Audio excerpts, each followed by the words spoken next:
Hey YouTube, current Telluride owners or prospective Telluride owners.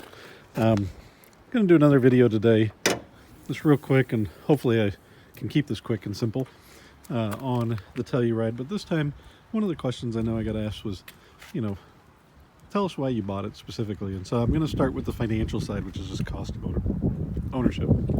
So first part to look at, the engine bay. Keeping it simple, one of your biggest costs of ownership, beyond just the standard maintenance of oil changes, etc., is also going to come from whenever you actually have to do some kind of work that you're responsible for, right? Out of warranty type work on the vehicle. And so anything you do right now, I would say labor hours is probably one of the biggest issues that you're going to run into. So for instance, changing spark plugs, right? You have 3 on either side of the engine.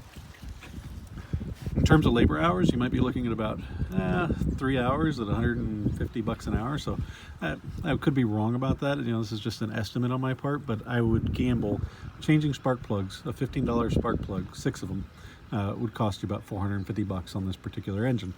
Why? Because this backside is going to be a little bit more difficult to get to. So now you can take this engine, you rotate it around. When you see a lot of other cars, that is how the engines can be positioned, and when they're positioned that way, it's a little bit easier oftentimes to get to the spark plugs on either end. That being said, though, as much as that might sound like a negative, I actually see a lot of space to kind of work with here all around the vehicle, and so to me, I'm not seeing a bunch of issues where we're going to have to pull things apart and really work hard to get to things. Maybe trying to get this battery out could be a little bit difficult, but this doesn't seem like it'd be that difficult to remove. Getting to your air filter, with a lot of other vehicles, you have to undo these clamps and vacuum hoses to be able to pop this thing out and jiggle it out. Well, here you're just going to pull that filter just right out of here. So your standard everyday maintenance items look like they're going to be fairly simple to complete on this vehicle, and if the vehicle's well made, that's really all you should ever have to worry about. So that's going to be nice and simple for people to get in there and do that work, or for you to do it yourself. So going over some maintenance items, 5W30 for the oil takes just under 7 quarts according to in terms of capacity, according to the owner's manual. Real easy to go and check your actual engine oil there. The air filter needs to be replaced every 30,000 miles, so that would be another consideration. And then beyond that, your other maintenance items, being that it's all-wheel drive, you have a transfer case and you have a rear differential. So transfer case and rear differential every 60,000 miles, I believe is what they indicated on that. And then, of course, you'd also want to start looking at your belt around that 60,000 mile mark.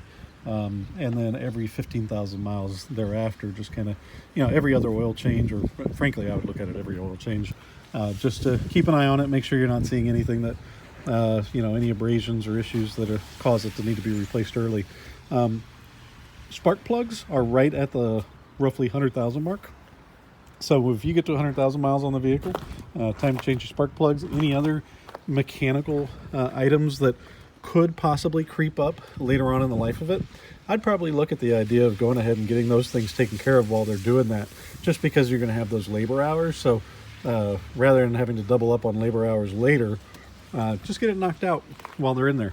But overall, the engine compartment seems really easy to kind of get into and make adjustments to. So let's talk about some of the other considerations that aren't specifically at that level. Consumer Reports ranks it 12th, I believe, out of 32 brands when you're talking about Kia. This is a vehicle that, by that standard, you'd expect should be able to get 200,000 or more miles out of it. So obviously your financing decisions could be different than anybody else's. However, if you take what you paid for the vehicle divided by 200,000 miles, that should give you a kind of cost per mile of ownership. And so if we just did some rough math and say 20 cents a mile is what you're looking at in terms of cost, and if you do 10,000 miles in a year, that'd be $2,000 a year to own the vehicle plus your maintenance costs. So let's say you're paying somebody else to do your oil at $70 an oil change, and let's say you do that twice a year, then you're maybe hitting $2,500 a year in terms of cost of ownership. And so when I look at a vehicle, that's one of the things that I consider. And I felt like I think that the actual ownership costs and maintenance costs of this vehicle are going to be at least average, if not below average, in terms of what I'm seeing here. So that's just a quick financial rundown for why I decided to buy the vehicle. I've had other vehicles where we've had problems before, and just the way the engines are laid out or other components are set up, it's a lot of work for people to get in there and try and fix it up. So you end up spending a lot on labor hours, and that's something that I try and avoid whenever possible. So this brand and another engine bay kind of layout that I really like, Subaru also seems to do a really good job with that as well. So something to consider if maybe you're not a Kia fan. I can't think of any other specific like maintenance items that might be useful to you, other than I will let you know with gas, if you read through the owner's manual, it does specifically say that you need to have the detergent treated gas. So they specifically say top tier detergents in your gasoline. Most of your gas stations really should have detergents in the gas. However, the types of detergents, etc., could vary. I'll give a shout out to Costco. We go to Costco a lot, and that's where we buy all of our gas. They, to my recollection, do top tier detergent. If your gas station does not, that you frequent, you will need to add a bottle of detergent to your gas tank, according to the owner's manual, every 7,500 miles. So basically, every time you do an oil change, you're going to want to put a bottle in there. So that's probably unlikely that you'd have to do that, but just a consideration in case that is something that you'd have to worry about. Well, any other questions, concerns, feel free to comment, send us a message, let us know what your thoughts are. We'll gladly try and answer them. This is a fun project for my son and I, just, him getting on YouTube and posting videos, and hopefully with us being able to do more editing later on instead of just trying to shoot straight through.